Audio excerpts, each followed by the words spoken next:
blessing today.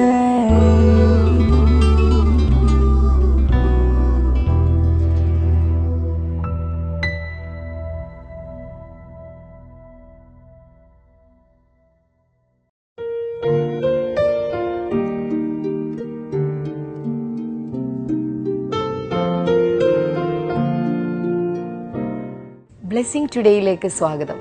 ഇന്നത്തെ episode sponsor ചെയ്ത വ്യക്തിക്ക് വേണ്ടി നമ്മൾ ഒരുമിച്ച് ചേർന്ന് പ്രാർത്ഥിക്കാൻ പോകുകയാണ്. ഡോക്ടർ ജ്യോതിഷ് ചെറിയാൻ.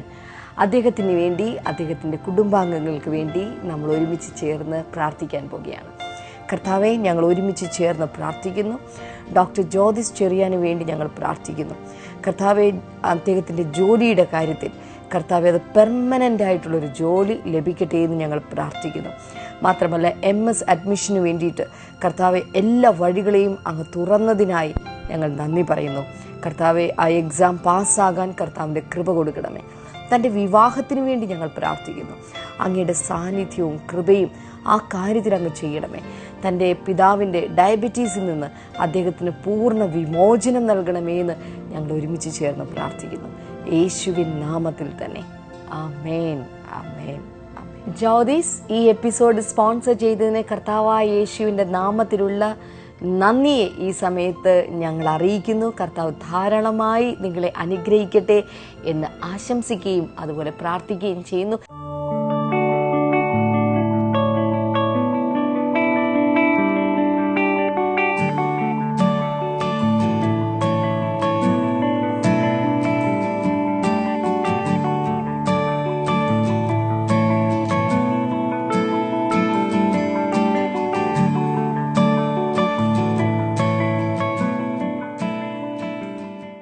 ഇന്നത്തെ എപ്പിസോഡിന് ഒത്തിരി വിശേഷതകളുണ്ട്. കഴിഞ്ഞ ഫെബ്രുവരി മാസം 11-ാം തീയതിയായിരുന്നു പ്രേക്ഷകർക്ക് ബ്രദർ ഡാമിനോട് ചോദ്യങ്ങൾ ചോദിക്കാനുള്ളൊരു അവസരമായിട്ടൊരു ഫോണിൻ പ്രോഗ്രാം ഞങ്ങൾ അറേഞ്ച് ചെയ്തത്. ആ ഫോണിൻ പ്രോഗ്രാമിൽ ഒത്തിരി പേരാണ് വിളിച്ചത്. പലർക്കും അദ്ദേഹത്തോട് സംസാരിക്കാനുള്ള അവസരം ലഭിച്ചില്ല. കാരണം വളരെ ലിമിറ്റഡ് ആയിട്ടുള്ള സമയമേ ഉണ്ടായിരുന്നുള്ളൂ. എന്നാൽ ആ സമയത്തിനുള്ളിൽ ചിലർക്കൊക്കെ അവസരം ലഭിച്ചു.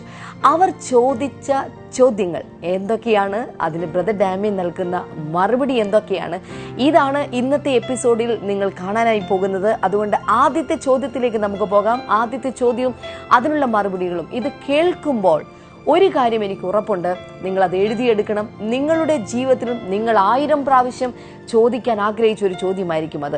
ആ ഉത്തരങ്ങൾ കർത്താവായ യേശുവിൻ്റെ ആത്മാവിൽ നിന്നുകൊണ്ട് താൻ പറയുമ്പോൾ ഞാൻ വിശ്വസിക്കുന്നു അത് നിങ്ങൾക്കൊരു അനുഗ്രഹമായി തീരും. സോ നമുക്ക് ഒരുമിച്ച് ചേർന്ന് അത് കാണാം. ഹലോ. ഹലോ, എന്റെ പേര് മേരി എന്നാണ്. ഓക്കെ സിസ്റ്റർ, എവിടെ നിന്ന് വിളിക്കുന്നു? ഞാൻ ബാംഗ്ലൂരിൽ നിന്ന്. ഓ, സംശയം എന്തെങ്കിലും ചോദിക്കാനുണ്ടോ? എനിക്ക് സംശയം ചോദിക്കാനുണ്ടായി ബ്രദറിനോട്. പറഞ്ഞോളൂ. ഒത്തിരി പ്രശ്നങ്ങളുണ്ട് ബ്രദറെ എനിക്ക്. ഓക്കെ. പറയാനൊക്കില്ല, അത്ര പ്രശ്നങ്ങളാണ്. ഞാൻ ബൈബിള് വായിക്കാനായിട്ട് എനിക്ക് വായിക്കും, പക്ഷെ അത് എനിക്ക് മനസ്സിലും നിൽക്കില്ല. അത് വായിക്കാനായിട്ടുള്ള ഒരു ഇതും കിട്ടും, മനസ്സിലൊരു സന്തോഷം കിട്ടുന്നില്ല. ഓക്കെ, അതാണ് മെയിനായിട്ട് ഉള്ള പ്രശ്നം അല്ലേ? ഈ സഹോദരിയുടെ ചോദ്യം ഇതാണ്. വലിയ പ്രശ്നങ്ങൾ താൻ ഫേസ് ചെയ്തുകൊണ്ടിരിക്കുന്നു. ഇതിനിടയിൽ തനിക്ക് ബൈബിൾ വായിക്കുന്നതിൽ കോൺസെൻട്രേറ്റ് ചെയ്യാൻ സാധിക്കുന്നില്ല. അതിലൊരു നല്ല താല്പര്യം തോന്നുന്നില്ല. എങ്ങനെ നമുക്കിതിനെ ഓവർകം ചെയ്യാം? അതിൻ്റെ ഉത്തരം എൻ്റെ അറിവിൽ നിന്നുകൊണ്ട് പറഞ്ഞാൽ, നമ്മൾ ഈ ഭൂമിയിൽ ആയിരിക്കുന്നിടത്തോളം ഏതെങ്കിലുമൊക്കെ പ്രശ്നങ്ങൾ നമുക്ക് വന്നുകൊണ്ടേയിരിക്കും. യേശു പറഞ്ഞു, ലോകത്തിൽ നിങ്ങൾക്ക് കഷ്ടം ഉണ്ട്, അല്ലെങ്കിൽ പ്രശ്നങ്ങൾ ഉണ്ട്. You have troubles in this world. വേറെ സമയത്ത് യേശു പറഞ്ഞു, അതത് ദിവസത്തിന് അന്നന്നത്തെ ദോഷം മതി. അതിൻ്റെ അർത്ഥം ഓരോ ദിവസവും എന്തെങ്കിലുമൊക്കെ നമുക്ക് ഡിസ്കംഫർട്ട് കൊണ്ടുവരുന്ന, നമ്മുടെ മനസ്സിനെ അലട്ടുന്ന പ്രശ്നങ്ങളൊക്കെ വന്നുകൊണ്ടിരിക്കും. ഇതൊന്നും പൂർണ്ണമായും നമ്മളെ വിട്ടുമാറാൻ പോകുന്നില്ല. ഞാൻ ഈ ഒരു ഉദാഹരണം പലപ്പോഴും പറഞ്ഞിട്ടുണ്ട്. ഒരിക്കൽ ഒരു ദൈവദാസൻ്റെ അടുക്കൽ ഒരു സഹോദരി വന്നിട്ട് ഇങ്ങനെ പറഞ്ഞു, ബ്രദറെ, എൻ്റെ എല്ലാ പ്രശ്നവും ഒന്ന് മാറാൻ വേണ്ടി ഒന്ന് പ്രാർത്ഥിക്കണം. ഉടനെ ഈ ദൈവദാസൻ ചെയ്തത് ആ സഹോദരിയുടെ തലയിലേക്ക് കൈവച്ചിട്ട് പ്രാർത്ഥിച്ചു, ദൈവമേ, ഇവളുടെ ജീവൻ ഇപ്പോൾ എടുക്കണമേ. ആ സഹോദരി ആ കൈ തട്ടി മാറ്റിക്കൊണ്ട് ആ ദേവദാസൻ്റെ മുഖത്തേക്ക് നോക്കിയിട്ട് പറഞ്ഞു, അയ്യോ അത് പ്രാർത്ഥിക്കാനല്ല ഞാൻ പറഞ്ഞത്, എൻ്റെ പ്രശ്നങ്ങൾ മാറാൻ വേണ്ടി ഒന്ന് പ്രാർത്ഥിക്കാനാണ് പറഞ്ഞത്. ഉടനെ ദേവദാസൻ പറഞ്ഞു, സഹോദരി, മനുഷ്യ ജീവിതത്തിൽ പ്രശ്നങ്ങൾ പലതൊക്കെ ഇങ്ങനെ വന്നുകൊണ്ടിരിക്കും. ഇതിൽ നിന്ന് പൂർണ്ണമായൊരു സ്വാതന്ത്ര്യം കിട്ടുന്നത് നമ്മൾ ഇവിടുന്ന് പോയ ശേഷമാണ്. അതുകൊണ്ടാണ് ഞാൻ പ്രാർത്ഥിച്ചത്, പൂർണ്ണമായും ഇതിൽ നിന്ന് രക്ഷപ്പെടണമെങ്കിൽ നിൻ്റെ ജീവൻ പോകണം. അന്ന് ആ സഹോദരിക്കൊരു കാര്യം മനസ്സിലായി. നമ്മുടെ ജീവിതത്തിൽ പലവിധ പ്രശ്നങ്ങൾ വന്നുകൊണ്ടേയിരിക്കും. എന്നാൽ ദൈവം അതിനെ അതിജീവിക്കാനുള്ള, അതിനെ ഓവർകം ചെയ്യാനുള്ള ശക്തി കൂടെ നമുക്ക് തരും. 2 കൊരിന്ത്യർ 12:9 വാക്യം വായിക്കുമ്പോൾ, ഒരിക്കൽ പൗലോസ് എന്ന വലിയ അപ്പസ്തോലൻ തൻ്റെ ജീവിതത്തിലെ പ്രശ്നങ്ങൾ മാറേണ്ടതിന് ദൈവത്തോട് 3 വട്ടം പ്രാർത്ഥിച്ചു. അങ്ങനെ 3 വട്ടം പ്രാർത്ഥിച്ച ശേഷം ദൈവത്തോട് ചോദിച്ചുകൊണ്ടിരിക്കുമ്പോൾ കർത്താവ് തന്നോട് പറഞ്ഞു, എൻ്റെ കൃപ നിനക്ക് മതി, എൻ്റെ ശക്തി നിൻ്റെ ബലഹീനതയിൽ തികഞ്ഞ് വരുന്നു. എന്ന് വെച്ചാൽ എൻ്റെ കൃപയാൽ നിൻ്റെ ഈ ബലഹീനതയിൽ, നിൻ്റെ ഈ പ്രശ്നത്തിൽ ശക്തി ഞാൻ പകർന്നുകൊണ്ടേയിരിക്കും, നീ അതിനെ ഓവർകം ചെയ്യും. അതുകൊണ്ട് സഹോദരിയോട് എനിക്ക് പറയാനുള്ളത്, സഹോദരിയോട് എന്ന് പറയുമ്പോൾ ഇതുപോലെ തന്നെ ഇതേ പ്രശ്നം അനുഭവിക്കുന്ന ലക്ഷങ്ങൾ ഇത് കാണുന്നുണ്ടെന്ന് എനിക്കറിയാം. എല്ലാവരോടും എനിക്ക് പറയാനുള്ളത്, നമ്മുടെ ജീവിതത്തിൽ പ്രശ്നങ്ങൾ നിൽക്കുമ്പോൾ തന്നെ ഒന്നാമത്തെ പ്രാധാന്യം ദൈവത്തിന് നമ്മൾ കൊടുത്തിരിക്കണം. ദൈവവചനം വായിക്കുവാൻ, പ്രാർത്ഥിക്കുവാൻ എല്ലാം നമ്മൾ കൊടുക്കണം. കൊടുത്തു കഴിയുമ്പോൾ അതേ വചനങ്ങളാൽ ദൈവം നമ്മളെ ശക്തീകരിക്കുകയും നമ്മളെ ബലപ്പെടുത്തുകയും കൂടുതൽ ദൈവത്തിൻ്റെ കൃപ നമ്മുടെ മേൽ പകരുകയും ചെയ്യും. അപ്പോൾ പ്രശ്നങ്ങൾ താഴെ പോവുകയും നാം ആത്മാവിൽ അതിനെ ഓവർകം ചെയ്യുകയും ചെയ്യും. ഒന്നുകൂടെ അതിൻ്റെ ചുരുക്കം പറഞ്ഞാൽ, പ്രശ്നങ്ങൾ നമ്മുടെ ജീവിതത്തിൽ എല്ലായ്പ്പോഴും ഉണ്ടായിരിക്കും. ഇതൊക്കെ ഉള്ളപ്പോൾ തന്നെ ദൈവത്തിൻ്റെ വചനം വായിക്കുവാൻ നാം സമയം വേർതിരിക്കുക. എൻ്റെ ജീവിതത്തിൽ ഞാൻ അതാണ് ചെയ്തത്. യേശുവിനെ അറിഞ്ഞ സമയത്ത് ഒത്തിരി പ്രശ്നങ്ങൾ 1 by 1 കടലിലെ തിരമാല പോലെ ഒന്നിനു പുറകെ ഒന്നായി ഇങ്ങനെ പ്രശ്നങ്ങൾ വന്നുകൊണ്ടിരുന്നു. പക്ഷെ ഞാൻ ചെയ്തത്, ആദ്യം ഈ പ്രശ്നം വരികയോ പോവുകയോ എന്നുള്ളതല്ല, വളരെ താല്പര്യത്തോടുകൂടെ ദൈവവചനം വായിക്കാനും പഠിക്കാനും തുടങ്ങി. അങ്ങനെ വന്നപ്പോൾ പ്രശ്നങ്ങളെ ഓവർകം ചെയ്യാനുള്ള ബലം ദൈവം എനിക്ക് തന്നു.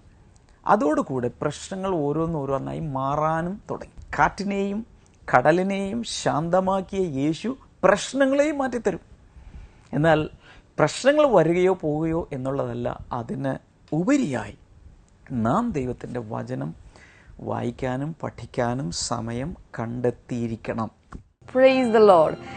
ഒരുപക്ഷെ ഈ ചോദ്യങ്ങൾക്കുള്ള ഉത്തരങ്ങൾ നിങ്ങൾ കേൾക്കുമ്പോൾ ഇതെല്ലാം അറിഞ്ഞുകൊണ്ടല്ല, അല്ലെങ്കിൽ എല്ലാ ചോദ്യങ്ങൾക്കും ഉത്തരം അറിയാവുന്നവരല്ല ഞങ്ങൾ. ഇതിനേക്കാൾ ബെറ്റർ ആയിട്ടുള്ള കുറച്ചുകൂടെ നല്ല ഉത്തരങ്ങൾ ഒരുപക്ഷെ നിങ്ങൾക്കറിയാമായിരിക്കും.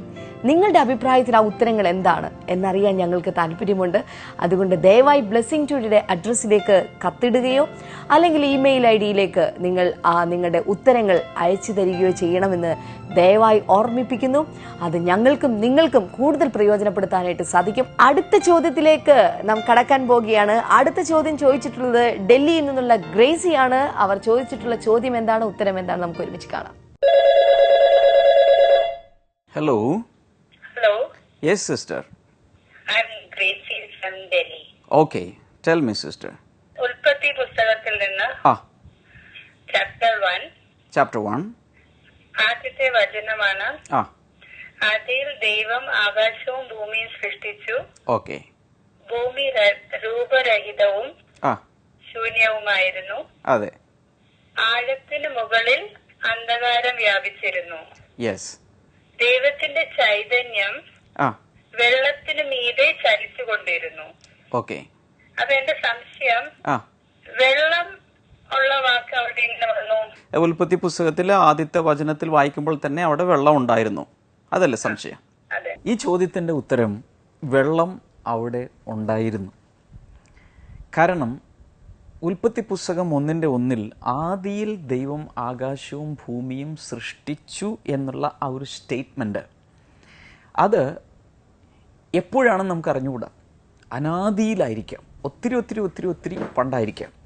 ആദിയിൽ ദൈവം ആകാശവും ഭൂമിയും സൃഷ്ടിച്ചു. അതിനുശേഷം പറയുന്നത് ഭൂമി പാഴായിരുന്നു, ശൂന്യമായിരുന്നു. ഈ 2 വാക്യങ്ങൾക്കിടയിൽ ഒരു വലിയ ഗ്യാപ്പ് ഉണ്ടെന്നും അതിനൊരു ഗ്യാപ്പ് തിയറി എന്നൊക്കെയുള്ള ഒത്തിരി സിദ്ധാന്തങ്ങളുണ്ട്. എന്നാൽ ആ ബൈബിളിൽ തന്നെ താഴേക്ക് നമ്മൾ വായിക്കുമ്പോൾ, ഞാൻ എൻ്റെ കയ്യിലിരിക്കുന്ന ബൈബിളിൽ അത് വായിച്ചു കേൾപ്പിക്കാം. 2-ാമത്തെ വാക്യത്തിൽ കാണുന്നത് ഭൂമി രൂപരഹിതവും ശൂന്യവുമായിരുന്നു, ആഴത്തിന്മേൽ അന്ധകാരം വ്യാപരിച്ചിരുന്നു, ദൈവത്തിൻ്റെ ആത്മാവ് വെള്ളത്തിന്മീതെ വ്യാപരിച്ചു കൊണ്ടിരുന്നു. ആദ്യം ദൈവം സൃഷ്ടിച്ചു എന്ന് പറഞ്ഞ ശേഷം തുടർന്ന് അവിടെ വെള്ളം ഉണ്ടായിരുന്നത് കൊണ്ടാണ് വെള്ളത്തിൻ്റെ മീതെ പരിശുദ്ധാത്മാവ് പ്രവർത്തിച്ചു കൊണ്ടിരുന്നത്. ഇനി കഴിഞ്ഞ് കുറച്ചുകൂടി താഴേക്ക് വന്ന് 6-ാമത്തെ വാക്യത്തിലെത്തുമ്പോൾ വെള്ളത്തിൽ നിന്ന് വേർപിരിക്കുന്നതിന് അവയ്ക്ക് മധ്യേ ഒരു വിധാനം ഉണ്ടാകട്ടെ എന്ന് ദൈവം അരുളി ചെയ്തു. ദൈവം വിധാനമുണ്ടാക്കി, വിധാനത്തിന് കീഴെയുള്ള വെള്ളവും മീതെയുള്ള വെള്ളവും തമ്മിൽ വേർതിരിച്ചു. അങ്ങനെ സംഭവിച്ചു. വിധാനത്തെ ദൈവം ആകാശം എന്ന് വിളിച്ചു. സന്ധ്യയായി ഉഷസ്സുമായി 2-ാം ദിവസം. 2-ാം ദിവസത്തെ സൃഷ്ടിപ്പ് നടക്കുമ്പോൾ വെള്ളത്തെ ദൈവം 2ആക്കി. മുകളിലുള്ള വെള്ളം എന്ന് വെച്ചാൽ ആകാശമണ്ഡലത്തിലേക്ക് ഉയർന്ന അവിടെ കെട്ടി നിൽക്കുന്ന വെള്ളം, താഴെ ഭൂപരപ്പിലുള്ള വെള്ളം, ഇങ്ങനെ 2ആക്കി തിരിച്ചു. ഇതെല്ലാം സംഭവിക്കണമെങ്കിൽ ആദ്യം വെള്ളം ഭൂമിയിൽ ഉണ്ടായിരുന്നു എന്ന് വേണം നമുക്ക് മനസ്സിലാക്കാൻ. എന്നാൽ പിന്നീട് നമുക്കറിയാം, ദൈവം തോട്ടമെല്ലാം ഉണ്ടാക്കിയ ശേഷം അവിടെ മഞ്ഞ് പൊങ്ങി ആണ് തോട്ടം നനച്ചിരുന്നത്. മഴ ഉണ്ടായിരുന്നില്ല. നോഹയുടെ കാലത്താണ് ആദ്യമായി ഭൂമിയിൽ മഴ എന്ന പ്രതിഭാസം ഉണ്ടാകുന്നത്. അഥവാ ആകാശവിധാനത്തിന് മുകളിലുള്ള വെള്ളം താഴേക്ക് പതിക്കുന്ന ആ ഫിനോമിനൻ അല്ലെങ്കിൽ റെയിൻ ഉണ്ടാകുന്നത് അപ്പോഴാണ്. അതുവരെ മഞ്ഞ് പൊങ്ങി നനച്ചുകൊണ്ടിരുന്നു. ഞാൻ ഒന്നുകൂടി പറയാം. സിസ്റ്റർ ചോദിച്ച ചോദ്യത്തിൻ്റെ ഉത്തരം, അവിടെ ദൈവം സൃഷ്ടിച്ച ആദ്യത്തെ ആ സൃഷ്ടിപ്പ് എന്ന് പറയുമ്പോൾ തന്നെ അതിൽ വെള്ളം അവിടെ ഉണ്ടായിരുന്നു. ഓക്കെ, നിങ്ങളിത് വളരെയധികം എൻജോയ് ചെയ്തു എന്ന് ഞാൻ വിശ്വസിക്കുന്നു. അടുത്ത ചോദ്യം ചോദിച്ചിട്ടുള്ളത് തിരുവനന്തപുരത്ത് നിന്ന് അന്നമ്മയാണ്. അന്നമ്മ ചോദിച്ചിട്ടുള്ള ചോദ്യം ഒരാളെ കാണാനില്ലെന്നാണ്. ആരായിരിക്കും അത്? ചോദ്യത്തിലേക്ക് നമുക്ക് പോകാം, ഉത്തരവ് നമുക്ക് ഒരുമിച്ച് കേൾക്കാം. എന്റെ പേര് അന്നമ്മ തോമസ്. എവിടുന്നാണ്? തിരുവനന്തപുരം ജില്ലയിൽ അമ്പൂരി എന്ന് പറഞ്ഞ സ്ഥലത്തു നിന്നാണ് ഞാൻ വിളിക്കുന്നത്. ഓക്കെ. അപ്പൊ എനിക്കൊരു സംശയമുള്ളത്, പിന്നെ മത്തായിയുടെ സുവിശേഷത്തിൽ യേശുവിന്റെ ശിഷ്യന്മാരെ കുറിച്ച് പറയുന്നുണ്ടല്ലോ. അതെ. അതില് തദ്ദായി എന്നൊരു പേര് പറയുന്നുണ്ട്. അതെ. അതേസമയം പിന്നെ അപ്പോസ്തല പ്രവൃത്തികളില് ആ തദ്ദായി എന്ന പേര് കാണുന്നില്ല. ഓക്കെ.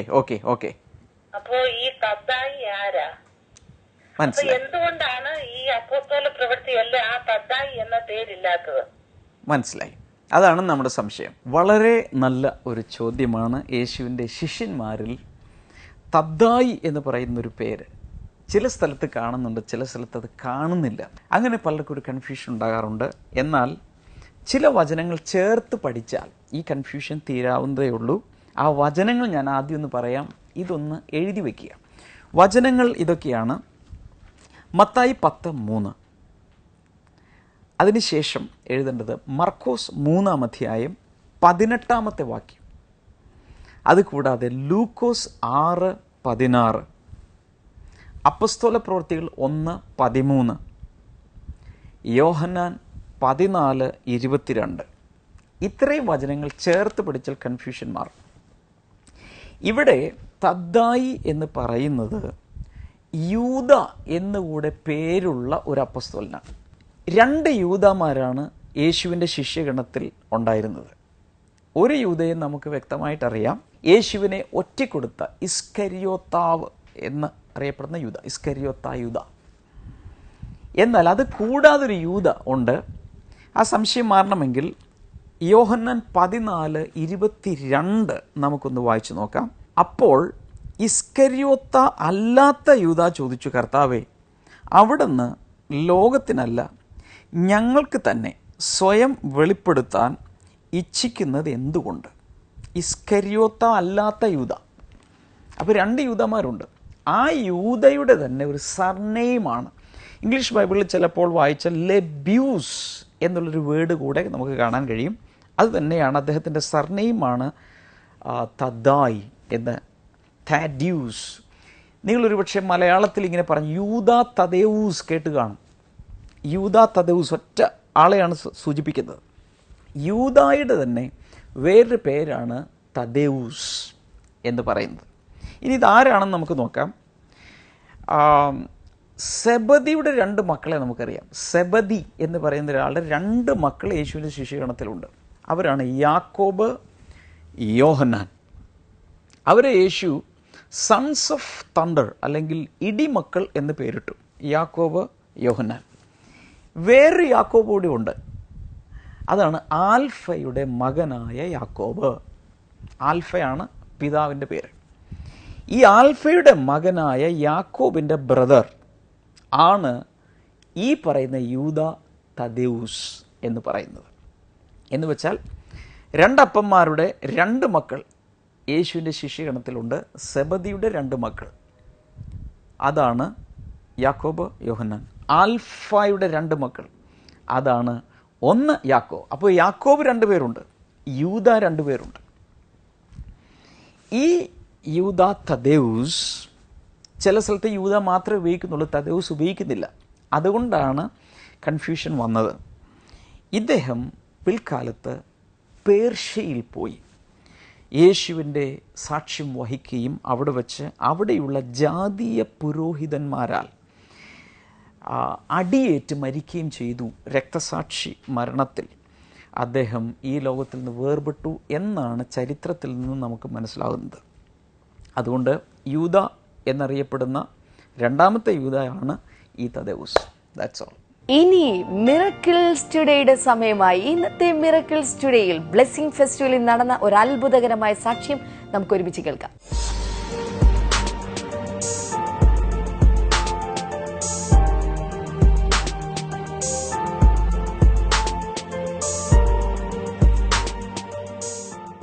ബ്രദർ, ശരിക്കും പറഞ്ഞു കഴിഞ്ഞാൽ ഈ സിസ്റ്റർ ഇന്ന് ജീവനോടെ ഉണ്ടാകേണ്ട സിസ്റ്റർ അല്ല. അല്ലെങ്കിൽ കിടക്കയിൽ തന്നെ കിടന്ന് തൻ്റെ ജീവിതം തള്ളി നീക്കേണ്ട ഒരു സിസ്റ്റർ ആയിരുന്നു. ഈ സിസ്റ്ററിൻ്റെ പേര് സുനിത വിശ്വൻ എന്നാണ്. സുനിത വിശ്വൻ. തനിക്കിന്ന് 37 വയസ്സുണ്ട്. ഈ സിസ്റ്ററിന് ഏകദേശം 20 വർഷത്തോളമായിട്ട് തനിക്ക് ആമവാദം ഉണ്ടായിരുന്നു. അപ്പോൾ എന്താണെന്ന് വെച്ച് കഴിഞ്ഞാൽ 19 വർഷത്തോളം താൻ കിടക്കയിൽ കിടക്കും. എപ്പോഴും ശരിയായ രീതിയിൽ എഴുന്നേറ്റൊന്നും നടക്കാൻ പറ്റത്തില്ലായിരുന്നു. ഈ സിസ്റ്റർ പറഞ്ഞത് ഇഴഞ്ഞ് നടക്കും, അതുപോലെയായിരുന്നു താൻ നടന്നുകൊണ്ടിരുന്നത്. ആമവാദം അതുകൊണ്ടായിരിക്കും അതിനെ പറയുന്നത്. അതുപോലെ ഇഴഞ്ഞ് നടക്കുകയായിരുന്നു. പക്ഷേ കർത്താവിൻ്റെ കൃപയുള്ളതുകൊണ്ട് താൻ അതിൽ നിന്ന് പതുക്കെ ഒന്ന് റിക്കവറി ആയി. പിന്നെ അതുകൂടാതെ തനിക്ക് ഏകദേശം 12 വർഷത്തോളം ഹാർട്ട് പ്രോബ്ലം ഉണ്ടായിരുന്നു. ഡോക്ടറുടെ അടുക്കൽ ചെന്ന് ചെക്ക് ചെയ്തപ്പോൾ പറഞ്ഞത് വിവാഹം കഴിക്കാൻ പറ്റത്തില്ല, വിവാഹം കഴിച്ചാൽ ബുദ്ധിമുട്ടാണെന്ന് പറഞ്ഞു. അങ്ങനെ ഇവർ നമ്മുടെ എറണാകുളത്തുള്ള ഇടപ്പള്ളിയിലെ പ്രാർത്ഥനാ സ്ഥലത്ത് വിളിച്ചു പറഞ്ഞു. അന്ന് അവിടെ പ്രാർത്ഥിച്ചു. പക്ഷെ പ്രാർത്ഥിക്കുമ്പോഴൊക്കെ അവർ പറഞ്ഞു വിവാഹം നടക്കും, ആൺകുഞ്ഞ് തീർച്ചയായും ഉണ്ടാവുമെന്നെല്ലാം പറഞ്ഞിരുന്നു. പക്ഷേ അതിനിടയിൽ ഇവർ ഇവിടെ LMS കോമ്പൗണ്ടിൽ നമ്മുടെ കഴിഞ്ഞ വർഷം ജനുവരി മാസത്തിൽ നടന്ന ഫെസ്റ്റിവലിൽ ഇവർ വന്ന് പങ്കെടുത്തു. അന്ന് പ്രാർത്ഥനാ വിഷയങ്ങൾ എഴുതിയെടുത്തു. മാത്രമല്ല മീറ്റിങ്ങിന് ശേഷം ബ്രദറിന്റെ അടുക്കൽ വന്ന് പ്രാർത്ഥിക്കുകയും ചെയ്തു. ദൈവം ചെയ്ത അത്ഭുതം എന്ന് പറയുന്നത് ഫെബ്രുവരി മാസം വിവാഹം കഴിഞ്ഞു. കഴിഞ്ഞ വർഷം ഫെബ്രുവരിയിൽ ഈ മോളുടെ വിവാഹം. ജനുവരിയിലാണ് ഇവിടെ വന്ന് ഫെസ്റ്റിവലിൽ പങ്കെടുക്കുകയും ബ്രദറിനെ കൊണ്ട് പ്രാർത്ഥിക്കുകയെല്ലാം ചെയ്തു. അതിനുശേഷം ഫെബ്രുവരി മാസം വിവാഹം കഴിഞ്ഞു. അതിനുശേഷം പ്രഗ്നന്റ് ആയിട്ട് ശേഷം ഡോക്ടറുടെ അടുക്കൽ ചെന്നപ്പോൾ പറഞ്ഞത് ഈ കുഞ്ഞിനെ അബോർഷൻ ചെയ്ത് കളയണം, കാരണം ഹാർട്ട് പ്രോബ്ലം ഉണ്ട്, ഈ ആമവാദത്തിന്റെ അസുഖമുള്ള ഈ കുഞ്ഞിനെ അബോർഷൻ ചെയ്ത് കളയണമെന്ന് പറഞ്ഞു. പക്ഷേ ഇവർ ദൈവത്തിൽ വിശ്വസിച്ചു. ആ സമയത്ത് വീണ്ടും ഒരു പ്രയർ ടവറിൽ വിളിക്കുക ചെയ്തു. അതിനുശേഷം ഈ കുഞ്ഞ് ഉദരത്തിൽ വളർന്നു വന്നു. ഡെലിവറിയുടെ സമയമായപ്പോൾ ചെന്നപ്പോൾ ഡോക്ടർ പറഞ്ഞത്, ലേബർ റൂമിൽ വെച്ച് ഡോക്ടർ പറഞ്ഞു ഒന്നുകിൽ നിങ്ങൾ തളർന്ന് കിടക്കും അല്ലെങ്കിൽ നിങ്ങളുടെ ജീവൻ പോകും എന്ന് ഡോക്ടർ പറഞ്ഞു.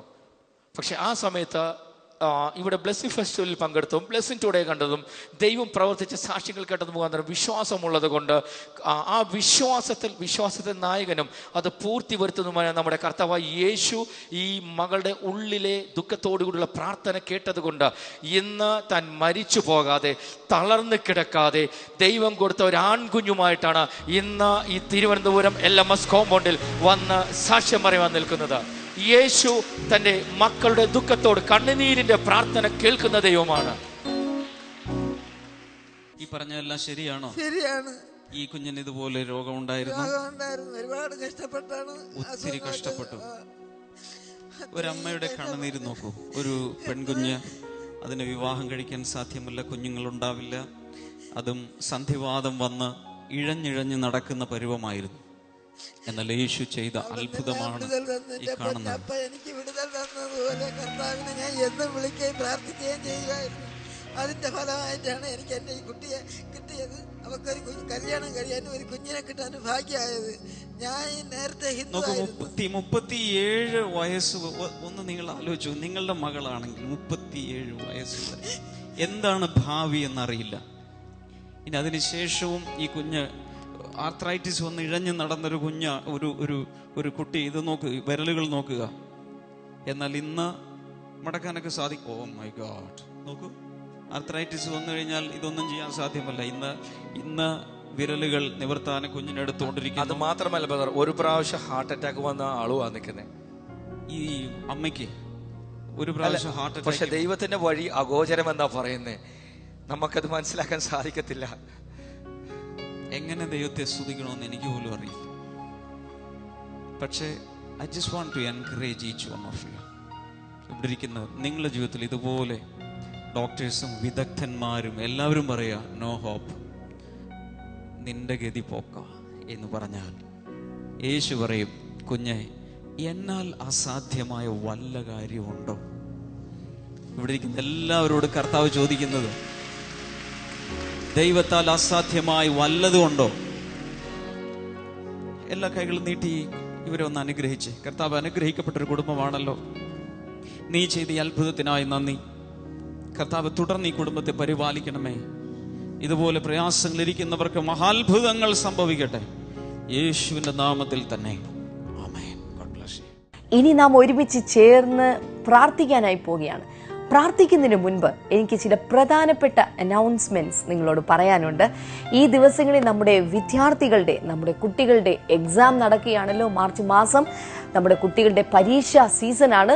കുഞ്ഞുങ്ങൾക്ക് വേണ്ടി പ്രാർത്ഥിക്കാത്ത ആരും തന്നെ ഈ സമയത്ത് കാണില്ല. പക്ഷേ നിങ്ങളോട് ചേർന്ന് ഞങ്ങളും പ്രാർത്ഥിക്കാൻ ആഗ്രഹിക്കുന്നു. വിദ്യാർത്ഥികളെ, മാതാപിതാക്കളെ, നിങ്ങൾ ചെയ്യേണ്ട ഒരു കാര്യം, നിങ്ങളുടെ മക്കളുടെ അല്ലെങ്കിൽ നിങ്ങളുടെ time table, exam time table, അതോടൊപ്പം തന്നെ അവരുടെ ഫോട്ടോ ഒട്ടിച്ച ടൈം ടേബിൾ ദയവായി നമ്മുടെ ഓഫീസ് അഡ്രസ്സിലേക്ക് അയച്ചു തരുന്നാലും നമ്മുടെ പ്രെയർ വോരിയേഴ്സ് നിങ്ങൾക്ക് വേണ്ടി പ്രാർത്ഥിക്കും. ആ ദിവസങ്ങളിൽ അവർ കൈകൾ വെച്ച് പ്രാർത്ഥിക്കും. അത് വലിയൊരു അനുഗ്രഹമായി തീരും.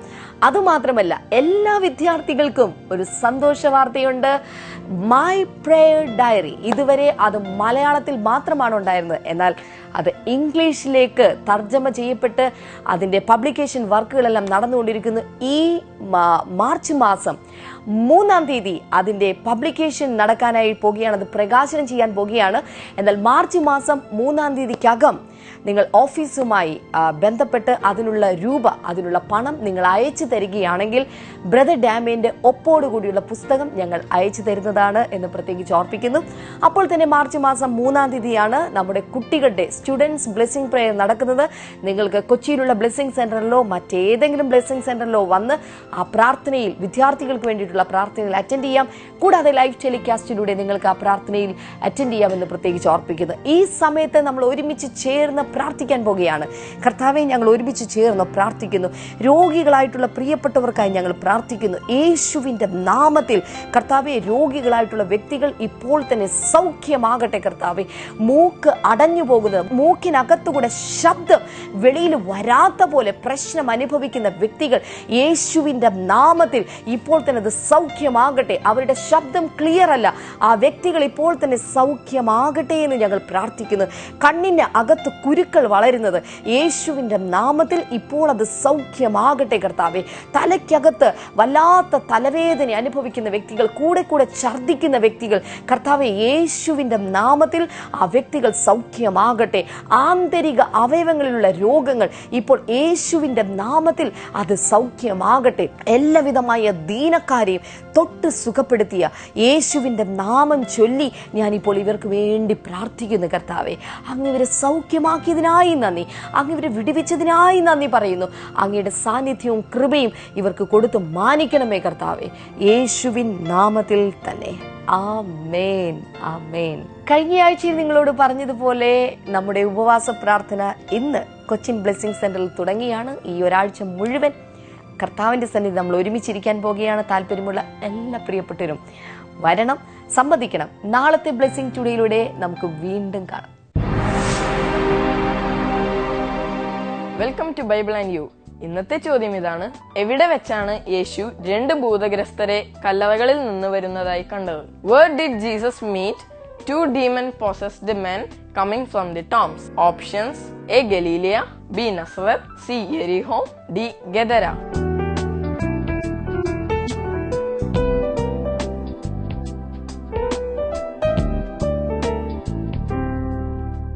നിങ്ങളുടെ ഉത്തരങ്ങൾ 9645221221 എന്ന നമ്പറിലേക്ക് SMS ചെയ്യുക. SMS ചെയ്യേണ്ട format BT space option A, B, C or D.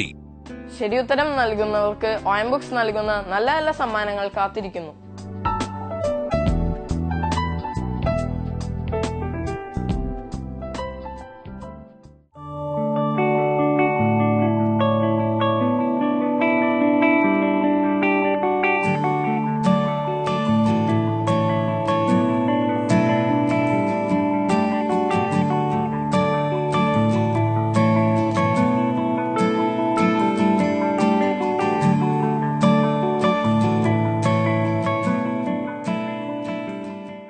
പ്രാർത്ഥനയ്ക്കും മറ്റ് വിവരങ്ങൾക്കുമായി ഇപ്പോൾ തന്നെ വിളിക്കുക 0484 4222 111 0484 42221.